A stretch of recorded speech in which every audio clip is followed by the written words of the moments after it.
ជួយប្រាប់លោកគ្រូផងឲ្យគាត់ចុះថ្លៃបន្តិចទៅពួកយើង3នាក់8,000 យន់ចុះបាន1000ឈួតមែនឯងនេះ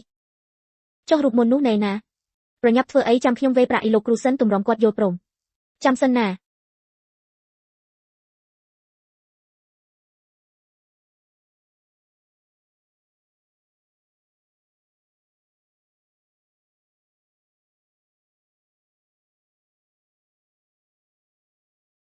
បងប្រុសតាក់ស៊ីឈូសេមករករឿងទៀតហើយពួកគេរាល់ដងតែងតែជ្រើសរើសពេលខ្ញុំចេញពីគ្រប់គ្រងមកទាលុយពីខ្ញុំគ្មាននៃពួកគេក៏វាខ្ញុំតតែពេញខ្លួនសុទ្ធតែរបួសគ្រួសារជាមនេះយក8,000 យន់ហើយនៅមិនទាន់ល្មមថែមទាំងមកជញ្ជក់ឈាមរាល់ថ្ងៃទៀត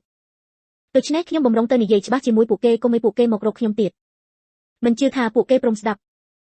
យ៉ាងណាក៏ជាគ្រួសារខ្ញុំដែរត្រូវមេត្តាមុនប្រើធួនតាមក្រោយអញ្ចឹងខ្ញុំទៅជាមួយអ្នកអត់ទេអ្នកមិនមានការងារត្រូវធ្វើទេអីខ្ញុំទៅផ្ទះម្នាក់ឯងបានហើយនិយាយលេងអីខ្ញុំត្រឡប់ទៅយកថ្លៃបណ្ណាការតើបើអ្នកទៅតាមបែរជាដឹងថាខ្ញុំចង់លេងលះមិនវល់ទេ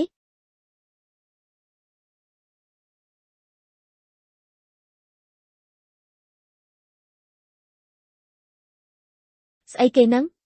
ទើបតែនិយាយថាយ៉ាងម៉េចទៅ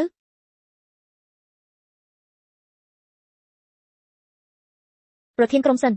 ជាងមីត្រូវត្រឡប់ទៅផ្ទះកំណើតវិញមែនទេខ្ញុំឃើញរៀបចំអីវ៉ាន់រួចរាល់ហើយបាទត្រូវហើយខ្ញុំមើលទៅប្រហែលជាត្រូវគេដេញចេញហើយកុំនិយាយផ្ដេសផ្ដាស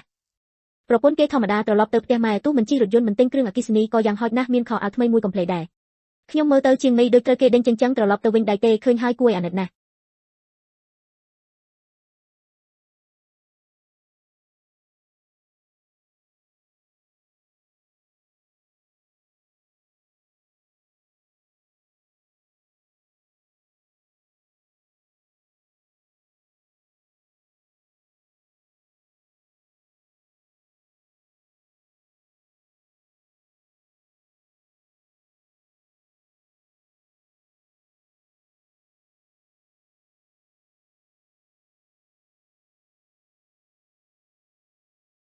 តើគិតយ៉ាងម៉េចនឹង